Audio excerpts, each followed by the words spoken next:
para no tener miedo.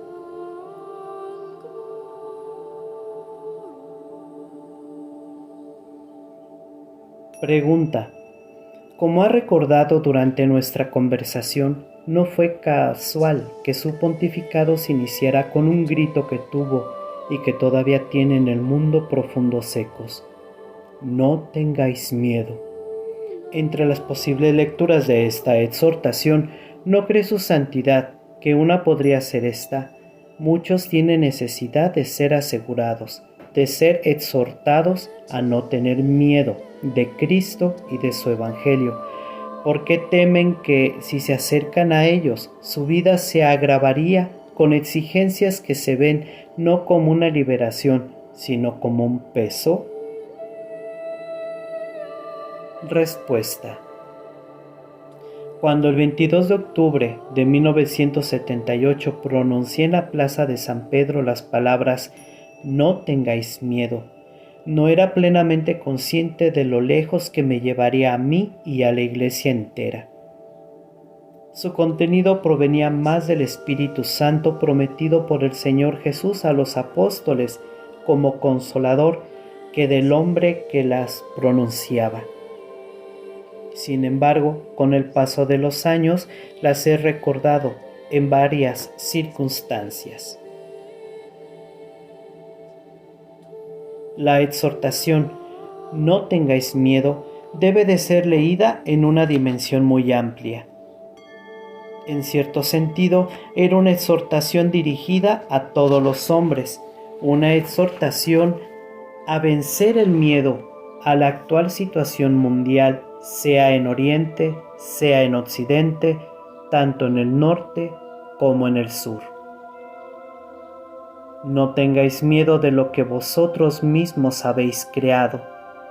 No tengáis miedo tampoco de todo lo que el hombre ha producido y que está convirtiéndose cada día más en un peligro para él. En fin, no tengáis miedo de vosotros mismos. ¿Por qué no debemos tener miedo? Porque el hombre ha sido redimido por Dios.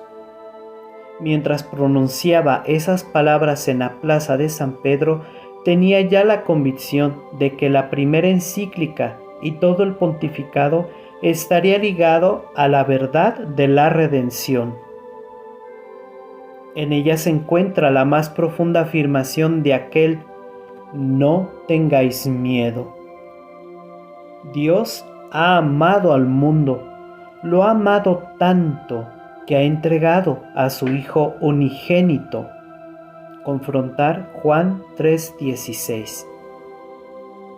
Este Hijo permanece en la historia de la humanidad como el Redentor. La redención impregna toda la historia del hombre, también la anterior a Cristo, y prepara su futuro escatológico. Es la luz que esplende en las tinieblas y que las tinieblas no han recibido.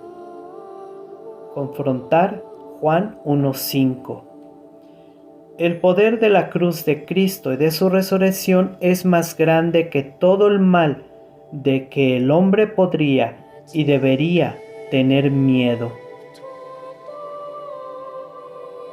Llegados a este punto, debo volver de nuevo al totus tuus. En su pregunta anterior, usted hablaba de la Madre de Dios y de las numerosas revelaciones privadas que han tenido lugar especialmente en los últimos 2 siglos.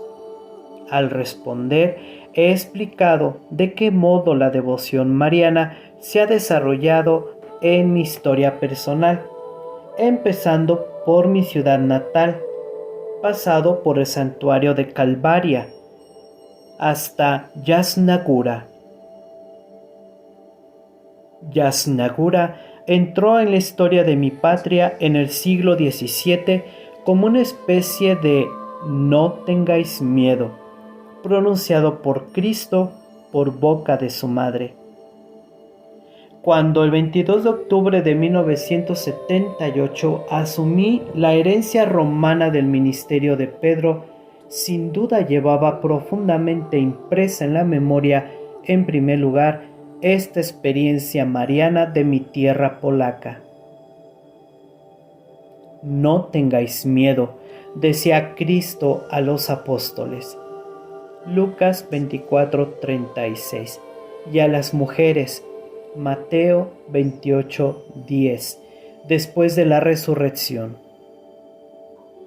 En los textos evangélicos no consta que la señora haya sido destinataria de esta recomendación. Fuerte en su fe, ella no tuvo miedo. El modo en que María participa en la victoria de Cristo, yo lo he conocido sobre todo por la experiencia de mi nación. De boca del cardenal Staffen Wyszyński, sabía también que su predecesor, el cardenal Hugues Holland, al morir, pronunció estas significativas palabras: la victoria, si llega, llegará por medio de María. Durante mi ministerio pastoral en Polonia, fui testigo del modo en que aquellas palabras se iban realizando. Mientras entraba en los problemas de la Iglesia Universal, al ser elegido Papa, llevaba en mí una convicción semejante, que también en esta dimensión universal, la victoria, si llega, será alcanzada por María. Cristo vencerá por medio de ella, porque Él quiere que las victorias de la Iglesia en el mundo contemporáneo y en el mundo del futuro estén unidas a ella. Tenía pues esa convicción, aunque entonces sabía aún poco de Fátima. Presentía, sin embargo, que había una cierta continuidad desde La Salette a través de Lourdes hasta Fátima, y en el lejano pasado, nuestra polaca Jasna Góra. Y he aquí que llegó el 13 de mayo de 1981, cuando fui alcanzado por el proyectil en el atentado en la plaza de San Pedro. No reparé al principio en el hecho de que aquel era precisamente el aniversario del día en que María se había aparecido a los 3 niños de Fátima en Portugal, dirigiéndoles aquellas palabras que, con el fin del siglo, parecen acercarse a su cumplimiento. Con este suceso, ¿acaso no ha dicho Cristo una vez más su "no tengáis miedo"? ¿No ha repetido al Papa, a la Iglesia e indirectamente a toda la familia humana estas palabras pascuales?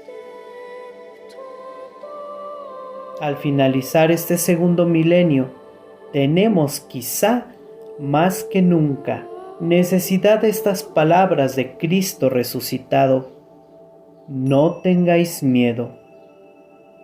Tiene necesidad de ellas el hombre que, después de la caída del comunismo, no ha dejado de tener miedo y que, en verdad, tiene muchas razones para experimentar dentro de sí mismo semejante sentimiento. Tiene necesidad las naciones, las que han renacido después de la caída del imperio comunista, pero también las que han asistido a esa experiencia desde fuera. Tienen necesidad de esas palabras los pueblos y las naciones del mundo entero. Es necesario que en su conciencia resurja con fuerza la certeza de que existe alguien que tiene en sus manos el destino de este mundo que pasa, alguien que tiene las llaves de la muerte y de los infiernos. Confrontar Apocalipsis 1:18. Alguien que es el alfa y el omega de la historia del hombre, confrontar Apocalipsis 22:13, sea la individual como la colectiva. Y este alguien es amor, confrontar 1 de Juan 4:8-16. Amor hecho hombre, amor crucificado y resucitado, amor continuamente presente entre los hombres. Es amor eucarístico, es fuente incesante de comunión. Él es el único que puede dar plena garantía de las palabras "no tengáis miedo". Usted ha observado que al hombre contemporáneo le es difícil volver a la fe, porque le asustan las exigencias morales que la fe le presenta.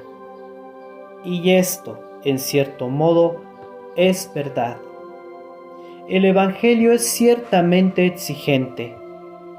Es sabido que Cristo a este respecto no engañaba nunca a sus discípulos ni a los que le escuchaban.